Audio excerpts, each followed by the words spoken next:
তিনটে অভ্যাস যদি কারোর মধ্যে থাকে ও ব্যক্তির জাহান্নাম নিশ্চিত, গ্যারান্টেড জাহান্নামে।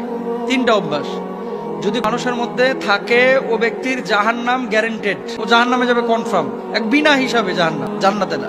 আল্লাহ রাসূল সাল্লাল্লাহু আলাইহি ওয়াসাল্লাম বলেছেন, আল্লাহ তাআলা কিন্তু কোনো মানুষকে জাহান্নামে পোড়ানোর জন্য বানান নাই। আল্লাহ নিয়েছেন মানুষকে বড় মায়া করে, দয়া করে, রহম করে, মানুষ যাতে করে সুপথে ফিরে আসে, আল্লাহকে ডাকে, আল্লাহকে স্মরণ করে এবং জান্নাতে যায়। কোনো মানুষকে আল্লাহ তাআলা ইচ্ছাকৃতভাবে জাহান্নামে জ্বালাবেন না।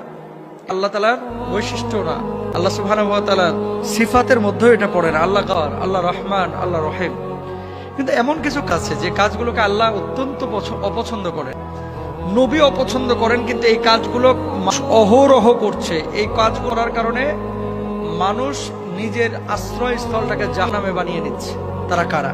এক নম্বর, রাসূল আকরাম সাল্লাল্লাহু আলাইহি ওয়াসাল্লাম বলেছেন, মুদমিনুল খামর, যেটা নিয়মিত মদ পান করে, বছরে একবার পান করলো সে কবিরা গুনাহ করেছে। কিন্তু যে দিন রাত 24 ঘন্টা মদের সাথে সম্পৃক্ত রাখে, মদ ছাড়া তার চলে না।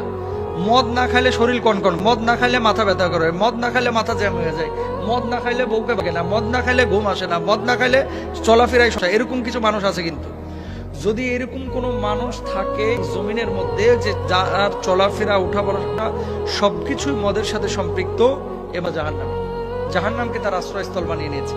রাসূল আকরাম সাল্লাল্লাহু আলাইহি ওয়াসাল্লাম বলছেন, মদ পানকারীর 40 দিনের নামাজ কবুল হয় না। সে তওবা করলে তবে আল্লাহ তার তওবা কবুল করেন। যদি সে আবার মদ পান করে তাহলে আল্লাহ তার 40 দিনের আবার নামাজ কবুল করেন না। এর মানে এই না যে আমি একবার মদ খাইছি বা সিগারেট খাইছি